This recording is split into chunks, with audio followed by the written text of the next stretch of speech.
We'll take stock of the offseason from the Yankees' perspective and beyond. We'll check out the free agents still out there and discuss the hot topics of the week. And joining me to do that from the New York Post, Kevin Kernan, and from the New York Times, Tyler Kepner, and from the Yankees, Derek Jeter. Well, sort of, anyway. The folks at Yankee Magazine had a chance to talk to the Yankees captain recently, and they talked about a variety of subjects, but let's listen to what he had to say specifically about his hunger for another championship. Yeah, I'm starving, man. I think a lot of people are starving now. It's gone beyond hunger. You know, that's our goal every year. I mean, it's not like we're playing for a team that, you know, once you make it to the playoffs, everyone's happy. I mean, we know what the standard is here. We know we're expected to win. You know, we expect that from ourselves. And it's very disappointing if you play an entire year and you go home. And, you know, we did that last year. We didn't even get that opportunity.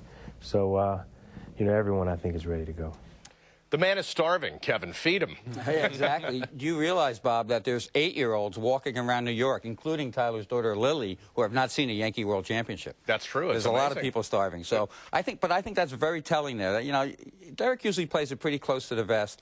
I think he really wants to win this thing. And I think he's going to pull his buddy A-Rod into that starving mode. And that's what the Yankees have to have. And if you look at the players they got this offseason, they got guys who really care a lot about team. So I think they made some great moves, and that's where we're at. Well, let's look at some of the additions. CC Sabathia, A.J. Burnett, Mark Teixeira, Nick Swisher.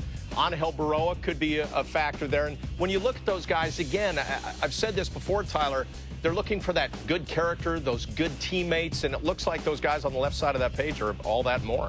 Right, Bob. I mean, for all the talk early in the offseason about how much Sabathia really wanted to come to New York and why he sat on that offer for so long, he's fully vested in this group, and he is going to be on board. You know, he's already friends with Jabba Chamberlain, for one thing, and that's a great connection for the veteran pitcher to make with such an important young pitcher. He's going to take to New York. His wife is good friends with Johnny Damon's wife, and they're going to live in New Jersey. He's going to move here year-round.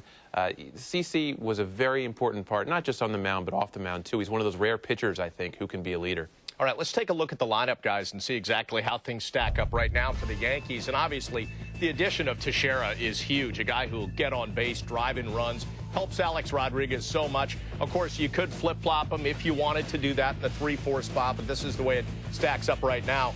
You know, but as you look at the bottom of that lineup, Kevin, so potent, but you do have to rely still on the health of Matsui coming back, on Jorge Posada. Those are huge factors, and if they come back healthy, that lineup is killer. Well, I think the most important name in the bottom of that lineup is Robinson Cano. I don't see him as an eighth hitter. I've talked to Kevin Long. I don't think he sees him as an eighth hitter. I think he's really, you saw at the end of last year, he was hitting the ball really hard. They really toned down his swing a little bit. He's going to be, I think, the surprise, the positive surprise for the Yankees this season. And if you think he's better than an eighth hitter, what a nice thing to have in the 8th spot is a guy like Robinson Cano. Right, and if I'm Joe Girardi, I find a way to get Nick Swisher in this lineup. I don't know how. Maybe they have to trade Xavier Nady, but I want Nick Swisher taking all those pitches in this lineup and hitting from both sides of the plate and giving you some power. He had .219 last year, but batting average isn't as important as it used to be. I mean, he saw more pitches per at-bat than anybody in baseball. That's a huge thing when they lose a guy like Bobby Abreu and Jason Giambi.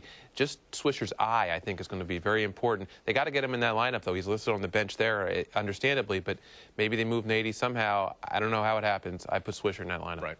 And I think we're overlooking the most important thing. Adding Mark Teixeira really is going to help Alex Rodriguez so much, because he's going to allow Alex to relax a little bit. It's not like adding Manny, but it's going to be very close to that. And when you get a switch hitter who can do the things that he can do, it's going to be unbelievable. And one final thought. I talked to someone who was in the new Yankee Stadium yesterday. The players are going to love this ballpark. It's unbelievable. I heard they have full kitchens behind the clubhouses. They have a swimming pool. You know, a couple swimming pools. So they have everything. There are no more excuses for this team. And I think, other than Posada's injury, you're going to see a team that's really fired up this year. And that's something that the Yankees haven't been early in the start of seasons. You do sense that there is more of a hunger, especially since they didn't make the playoffs last season. That was huge as well. Now, let's take a look at the bullpen, which was really one of the bright spots last year for the Yankees. And, you know, again, a lot of the same guys are back. Phil Koch was a nice addition there. Obviously, Mariano Rivera, you have to wonder if the arm's going to be ready by the time spring training is over and the season begins. But as we look at that, Tyler, just give me some thoughts on the bullpen and the state of the Yankees pen right now. Well, for starters, they're so confident in their bullpen that when you look at their non-roster invitees, they didn't really even invite anybody to be a candidate for this bullpen, and with good reason. Joe Girardi, it was a mixed bag last year for many reasons, but the one thing that I think is unquestioned is how he used his bullpen. He used all of the guys in important roles, in blowout games too. He didn't let anybody, he didn't overuse anybody. He didn't let anybody languish down there too long. And he got pretty good results out of all of them. I think Edouard has a great changeup, as we all know, but he had a good year. Veras had a good year. And Brian Bruni, when he was healthy, before the foot injury and after, was just lights out. Phil Coke was great too. We look at Bruni here. You can see Bruni as a reliever was actually even better than Jabba Chamberlain. So when people say move Jabba to the pen, it seems to me like they already have Jabba in the pen. It's just a different name. His name's Brian Bruni, a right-hander who throws really hard, can get lefties and righties out. Doesn't strike out quite as many as Jabba, but when you can throw 98 in the bullpen with those kind of numbers, I think it's a pretty good setup guy. Well, I'm one of those people. I think Jabba should be in the bullpen, and here's why. He's working in as the 5th starter. Why be the 5th starter when you can be the #1 8th-inning guy in baseball? And that's what he would be. Also, I think he's built for the bullpen. I think he's one of these guys we've seen a little bit now. I don't know if he likes having 4 days off in between. He wants to keep working. And I want to throw another name out there, Mark Melanson. He's a young guy. He's going to be in that bullpen before the end. And why not have a shutdown bullpen when you get to the playoffs? Because you basically need three really good starters. And then all of a sudden you got a Bruni for the 7th, or whenever, or situational. You have Jabba, and then you have Mo. And that's the final part. We're all thinking that Mo might be 100%, but he might be a little slow coming out of the chute. There's another reason you start the season with Jabba in the bullpen. You just tell him this year, hey, you're in the bullpen. We got Phil Hughes. We got different guys, and let's go from there. Yeah.